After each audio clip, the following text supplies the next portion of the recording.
pessoal, hoje em Histórias e Curiosidades na Segunda Guerra Mundial falaremos sobre uma batalha muito famosa que ocorreu há mais de 77 anos atrás, considerada a mais importante batalha aeronaval de todos os tempos. Esta batalha foi para os aliados o ponto de inflexão contra as forças do Império do Sol Nascente.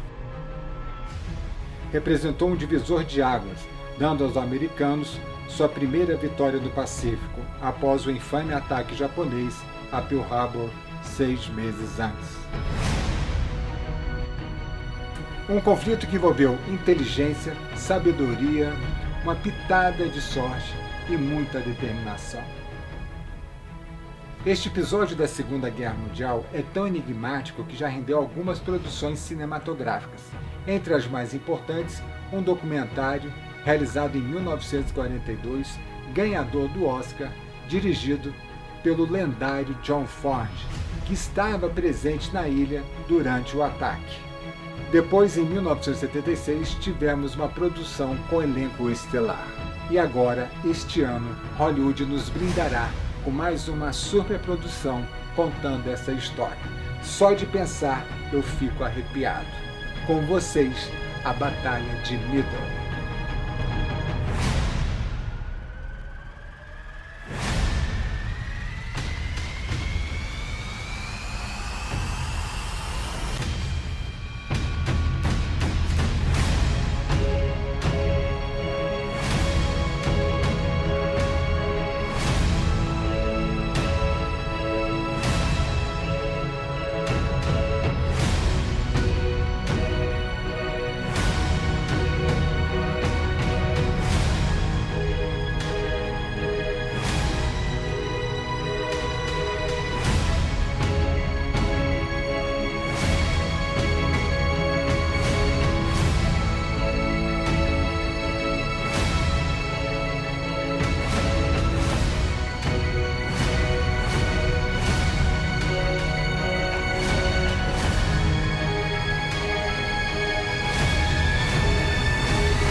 O plano contra Midway foi concebido pelo comandante-em-chefe da Força Combinada da Marinha Imperial, o almirante Isoroku Yamamoto. O mesmo que concebeu o ataque a Pearl Harbor, e que, apesar do sucesso, o seu principal objetivo naquele ataque não foi conquistado, pois nenhum porta-aviões americano foi afundado. E mesmo com toda a supremacia da Marinha Imperial Japonesa nos últimos 6 meses após Pearl Harbor, logrando êxito em todas as batalhas contra os aliados no Pacífico, a principal preocupação estratégica do almirante Yamamoto continuava sendo os porta-aviões americanos. Em 18 de abril de 1942, o audacioso contra-ataque americano em resposta a Pearl Harbor, com o famoso Ataque do Little, uma ousada missão que tinha como objetivo atacar Tóquio e outras cidades japonesas. Usando de forma inédita 16 bombardeiros B-25 Mitchell de longo alcance, decolando-os do porta-aviões USS Hornet. Era uma missão ousada, pois nunca um avião desse porte decolou de um porta-aviões. Para isso foi tirado tudo o que não era necessário para aliviar o peso. Os mesmos foram abastecidos com autonomia suficiente apenas para completar a missão e depois rumar para a China. Essa história é contada no excelente filme 30 Segundos sobre Tóquio, se não me engano, uma produção de 1944. Apesar dessa missão não ter causado militarmente grandes destruições, causou um grande choque psicológico na nação japonesa, provando a existência de um buraco nas defesas do território nacional. Após esse episódio, o almirante Yamamoto decidiu que seria de vital importância ocupar o atol de Midway, única posição estratégica remanescente dos aliados, localizado no meio do Oceano Pacífico. O plano de Yamamoto para atacar Midway era dividido em 4 fases. Na primeira fase, o almirante Yamamoto enviaria uma pequena força para atacar as Ilhas Aleutas, localizada na costa do Alasca. Yamamoto acreditava com isso que os americanos enviariam parte de sua frota para defender aquelas ilhas. O objetivo do almirante, caso os americanos engolissem a isca, era muito claro: dividir para enfraquecer o inimigo. Na segunda fase, o vice-almirante Nagumo, comandante-chefe da força de ataque, com seus 4 porta-aviões, atacariam pelo ar o atol de Midway, com o objetivo de enfraquecer suas defesas. Após enfraquecer a defesa das ilhas, inicia-se a terceira fase. O almirante Yamamoto enviaria a força de invasão, comandada pelo vice-almirante Kondo. Seus navios com 5.000 homens invadiriam o atol com o objetivo de esmagar qualquer resistência remanescente americana. Na quarta e última fase, esperava-se que reforços chegassem de Pearl Harbor para recuperar Midway. Neste meio tempo, o almirante Yamamoto, que navegava a 400 quilômetros atrás da força de Nagumo, se junta a ele para aumentar o poderio da Armada Imperial Japonesa contra os norte-americanos. E desta forma, Yamamoto esperava finalmente destruir a frota de porta-aviões norte-americana e, com isso, forçar uma rendição dos aliados. Um plano quase perfeito, se não fosse por um detalhe. Da mesma forma em que a inteligência naval falhou em descobrir o ataque a Pearl Harbor, podemos dizer que o sucesso da Batalha de Midway aos aliados se deu literalmente por conta da decodificação das mensagens criptografadas do almirante Yamamoto, tirando dos japoneses a sua principal vantagem: a surpresa. A estação IPO, seção de criptografia da Marinha dos Estados Unidos, já tinha quebrado 15% do código de guerra japonês. E com isso, já se sabia a data de um eventual ataque, 4 e 5 de junho de 42. Porém, a principal pergunta da US Navy continuava sem resposta: em que local seria esse ataque? Os criptógrafos da Marinha encontraram em diversas mensagens trocadas entre os comandantes inimigos um tal de ponto AF, que parecia ser o próximo alvo devido à sua constante repetição. A inteligência naval acreditava que este ponto AF se referia ao atol de Midway. E foi a partir dessa premissa que o comandante da seção de criptografia, Joseph Rochefort, teve uma simples, porém brilhante ideia de lançar uma falsa mensagem codificada.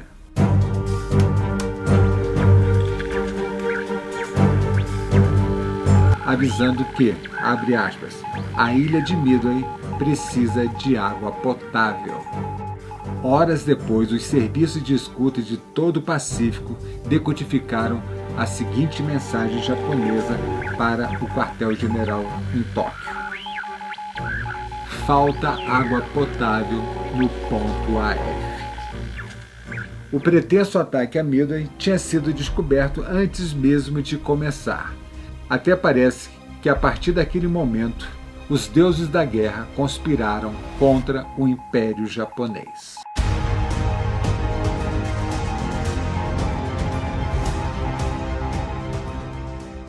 Apesar da supremacia bélica japonesa neste ataque, com 4 porta-aviões principais, o Akagi, o Kaga, o Soryu e o Iryu, contra apenas 2 porta-aviões norte-americanos naquele momento, o SS Hornet e o SS Enterprise. O almirante Chester Nimitz, comandante-chefe da frota americana no Pacífico, decidiu que o almirante Yamamoto não faria de Midway um novo Pearl Harbor. A partir daí, a determinação americana fez a diferença. Quando o porta-aviões USS Yorktown chegou em Pearl Harbor, seriamente avariado após a Batalha do Mar de Coral, na melhor das hipóteses levaria 3 meses de reparo. Foi quando o almirante Nimitz ordenou que mais de 1.400 operários se revezassem 24 horas. E após 2 dias, Yorktown estava pronto para uma nova batalha. Inclusive partido para Midway com alguns operários para finalizar os últimos detalhes. E assim, graças ao sacrifício e à eficiência daqueles homens, o almirante Nimitz pôde contar com uma força capaz de enfrentar os japoneses. E já a Marinha Imperial não fez o mesmo com seus 2 porta-aviões, que também chegaram avariados da mesma batalha do Mar de Coral. Com os 3 porta-aviões, o almirante Nimitz mobilizou a frota a nordeste de Midway para emboscar os japoneses. A ilha foi fortificada, mais de 100 bombardeiros foram transferidos secretamente e tudo que pudesse atirar estava apontado para cima.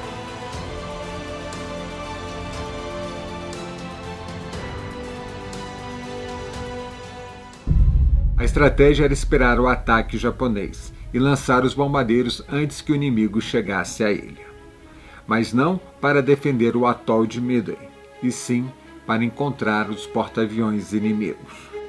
Do ponto de vista estratégico dos aliados, isto fazia todo sentido. O problema agora para os americanos era encontrar a frota japonesa na vastidão do Oceano Pacífico. Para isso, o comandante-chefe da Força Tarefa 17, o almirante Frank Fletcher, a bordo do porta-aviões USS Yorktown, lançou aviões de reconhecimento tanto da frota em alto mar quanto da ilha de Midway. Só da ilha foram mais de 20 do venerável PBY Catalina, repleto de tanques extras de combustível para aumentar sua autonomia. E, no entanto, o vice-almirante Nagumo, comandante-chefe da força de ataque de porta-aviões japoneses, ainda achava que tinha um elemento surpresa e lançou apenas 7 aviões de reconhecimento para cobrir uma área de quase 500 mil de quilômetros quadrados.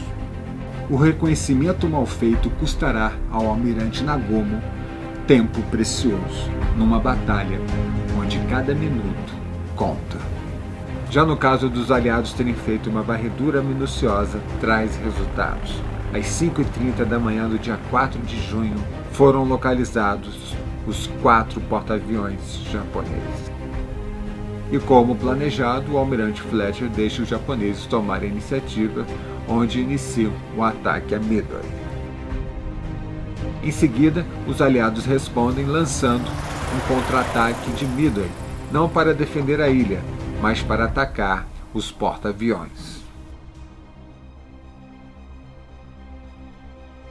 Porém, os americanos cometem um erro ao lançarem para essa missão pilotos novatos que se perdem dos caças de escolta.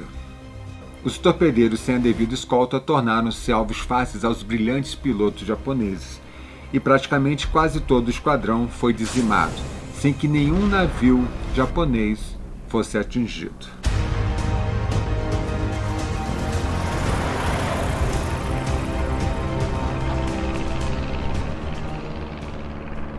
Mas em contrapartida também, o ataque japonês a Midway não estava surtindo o efeito esperado. As baterias antiaéreas de Midway estavam dando muito trabalho aos bombardeiros e caças japoneses. E ficou claro para o almirante Nagumo que, diferentemente de Pearl Harbor, os americanos estavam preparados para defender o atol de Midway.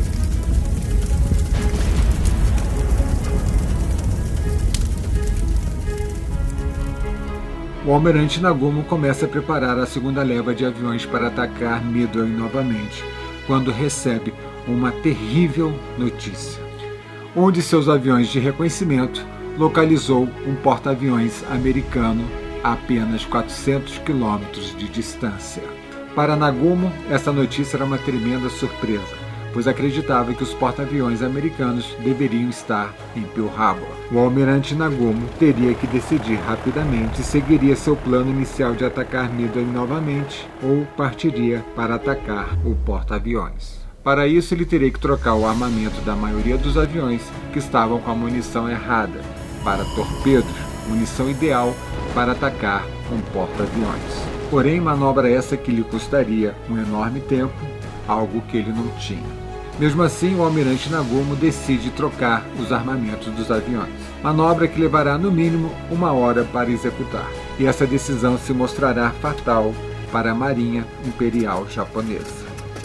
Quando os bombardeiros japoneses estavam sendo levados para o convés devidamente armados com torpedos, a esquadrilha de Fletcher aproximava-se para um novo ataque. Não poderia haver pior momento para ser atacado. Neste momento, Nagumo é obrigado a enviar seus caças para defender os navios.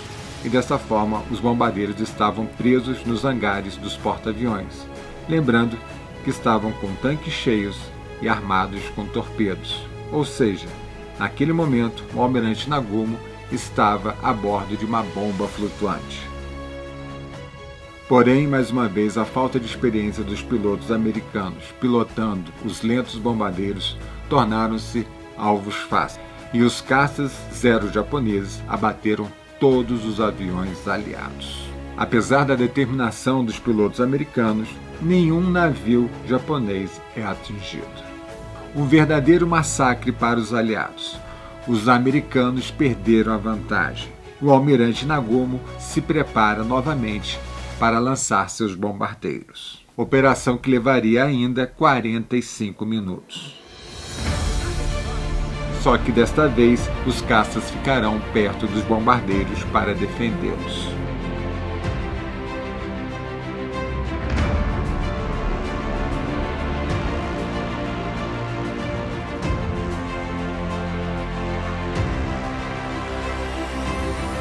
Em 1942, o Japão possuía o melhor avião de caça, o Zero japonês.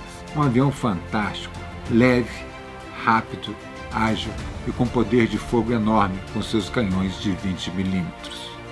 Porém, essa enorme vantagem do Zero em relação ao seu principal rival, o Grumman F-4F Wildcat, tinha um motivo: a segurança. A segurança não era prioridade para os japoneses.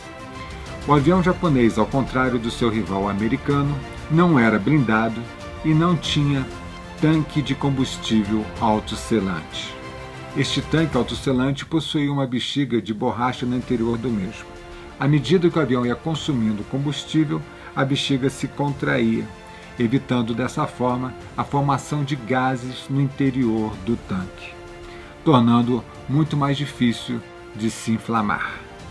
Essa desvantagem do caça Zero foi colocada à prova pela primeira vez na Batalha de Midway, através da manobra TAT, criada pelo comandante Jimmy Tachi, piloto de caça de Wildcat.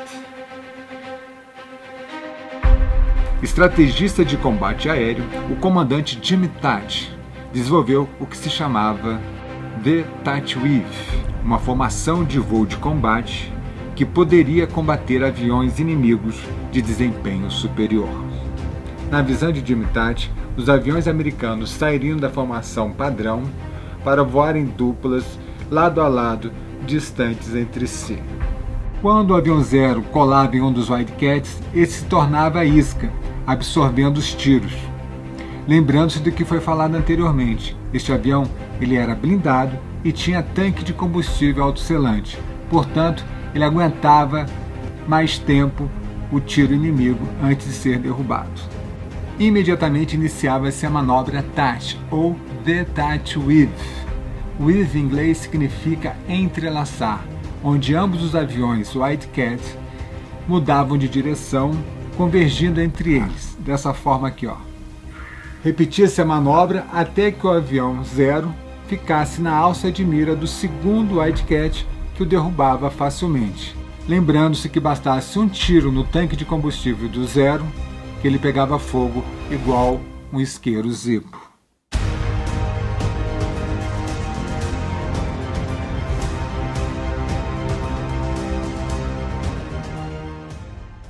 O ataque de Nagumo estaria pronto para ser lançado às 10h30. Porém, os convéses dos seus porta-aviões estavam um verdadeiro caos. Bombas e torpedos estavam por toda parte. E devemos lembrar também que naquela época, em 1942, diferentemente dos americanos, os navios da Marinha Imperial Japonesa não possuíam radares. E por esse motivo, às 10h20 os bombardeiros de mergulho americanos se aproximaram sem serem notados, iniciando o ataque aos porta-aviões de Nagumo. A primeira vítima foi o Kaga, onde 3 bombas atingiram o convés do porta-aviões, transformando o navio num verdadeiro inferno. O segundo porta-aviões a ser atingido foi o Soryu, onde 3 bombas atingiram seu convés. A bordo do porta-aviões Soryu, incendiado e prestes a afundar, o suboficial Abe, campeão de boxe da Marinha Imperial Japonesa, foi escolhido para voltar e tentar salvar o seu capitão, nem que para isso fosse necessário o uso da força. Ao encontrar o capitão Yanagimoto, parado, com um olhar fixo no horizonte,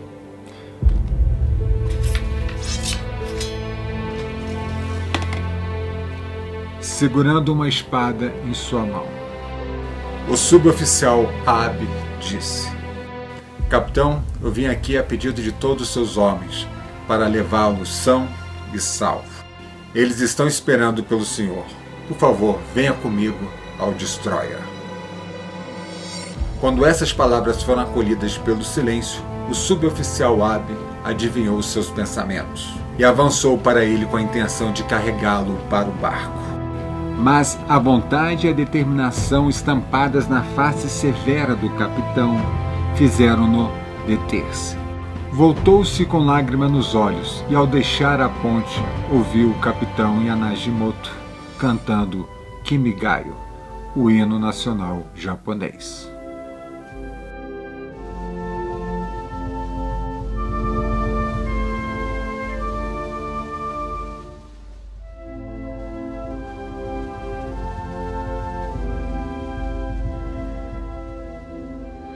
A próxima vítima foi o navio capitânio do almirante Nagumo, o Akagi, que naquele momento estava lançando seus primeiros caças Zero. 3 bombardeiros de mergulho, liderados pelo comandante do esquadrão Dick Best, iniciaram seu ataque ao Akagi. Seu ala jogou a primeira bomba, errando o alvo por alguns metros. Em seguida, o próprio Dick Best lançou sua bomba, atingindo o Akagi em cheio, diretamente no hangar do porta-aviões, onde causou uma enorme explosão, destruindo tudo, inclusive os aviões que estavam perfilados no convés pronto para decolar, matando instantaneamente a elite de pilotos japoneses dentro dos seus cockpits. Sem ter como controlar os incêndios no Akagi, o almirante Nagumo é obrigado a abandonar o navio. No intervalo de 5 minutos, a mais poderosa frota de porta-aviões do mundo fora destroçada. O almirante Nagumo, a bordo de um cruzador, contava apenas com um porta-aviões, o Iryu, comandado pelo contra-almirante Yamaguchi, que imediatamente ordenou o lançamento de suas aeronaves de ataque. O contra-ataque japonês contava com 18 bombardeiros de mergulho VAL e 6 caças Zero. E o alvo encontrado foi o SS Yorktown. Pouco mais das 12 horas, os bombardeiros japoneses foram detectados pelo radar do Yorktown. E imediatamente, os sistemas de supressão de fogo foram ativados e as linhas de combustível foram fechadas.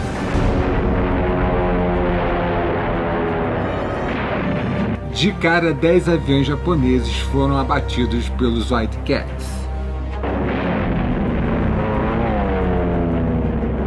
Os 14 aviões restantes mergulharam em direção ao porta-aviões americano.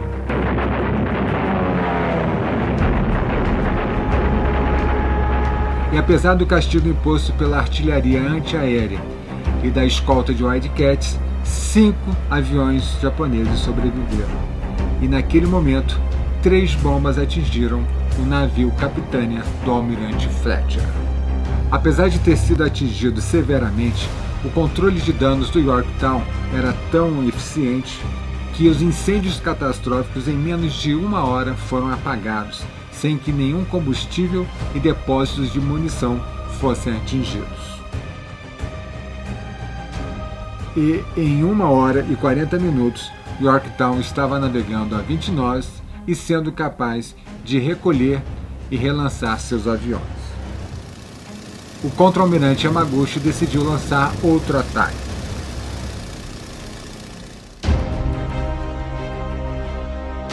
O tenente Tomonaga, chefe da esquadrilha do Iryu, foi escolhido para conduzir 10 torpedeiros Kate e 6 caças Zero, os últimos remanescentes. O tanque de combustível da asa esquerda do avião de Tomonaga fora danificado durante o ataque a Midway e ainda não tinha sido reparado. Quando o pessoal da manutenção mencionou o fato a Tomonaga, este sorriu e disse o seguinte, abre aspas, não se preocupe, deixe o tanque esquerdo e encha somente o tanque direito. Fecha aspas. Muitos dos aviadores de Tomonaga pediram-lhe para que trocasse de avião com ele, mas ele recusou, sorrindo. Às 12h45, 16 aviões perfilados no convés do Iryu decolaram sincronizados, comandados por um homem que sabia não retornar.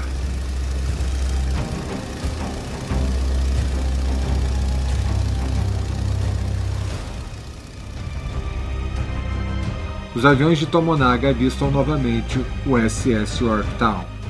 Como ele não estava expelindo mais fumaça, os japoneses o confundem com outro porta-aviões e iniciam um novo ataque. O SS Yorktown é atingido por 2 torpedos, sendo que um deles foi lançado pelo tenente Tomonaga, e no instante seguinte, o seu avião desintegrou-se. O que tudo indica, o seu assalto ao porta-aviões americano, em face do fogo devastador das baterias antiaéreas, assume todas as características de um suicídio. O almirante Fletcher e sua tripulação são recolhidos por um destroyer.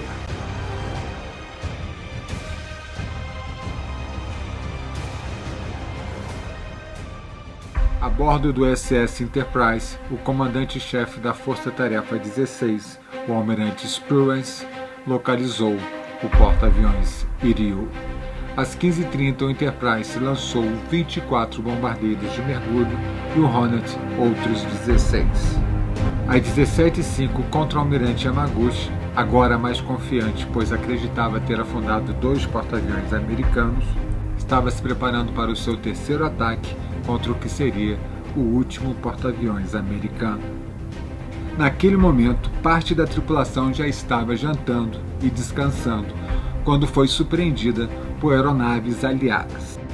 O porta-aviões Iryu movimentou-se violentamente. Mesmo assim, 4 bombas atingiram o seu convés.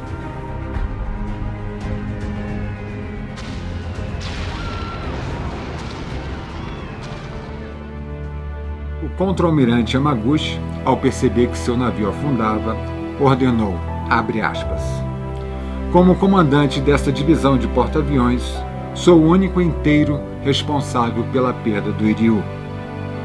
Ficarei a bordo até o fim. Ordeno a todos vós que abandoneis o navio e continueis o vosso leal serviço à Sua Majestade, o Imperador. Fecha aspas.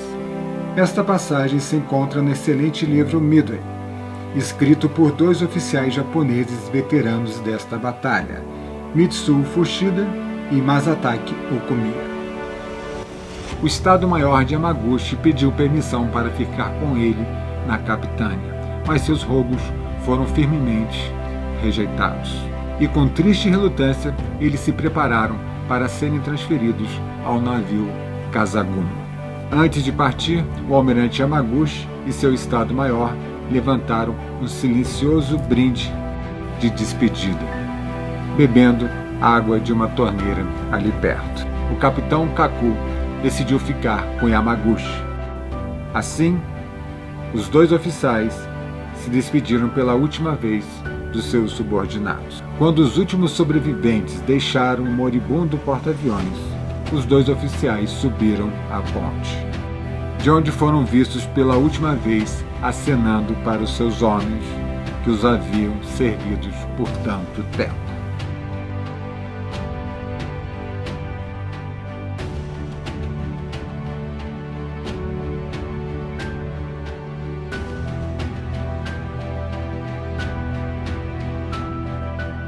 O último porta-aviões de Nagumo estava acabado, e com ele, o domínio aéreo japonês sobre o Pacífico.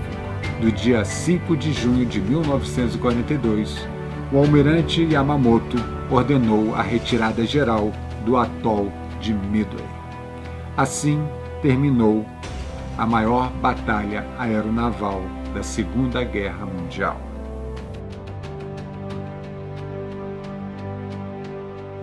Os japoneses perderam um cruzador pesado, 292 aviões, 4 porta-aviões, 2.500 soldados. Já os americanos perderam um destroyer, 145 aviões, um porta-aviões e 307 americanos. Especialistas acreditam que a Batalha de Midway encurtou a Guerra do Pacífico em pelo menos um ano, poupando a vida de milhares ou milhões de pessoas de ambos os lados.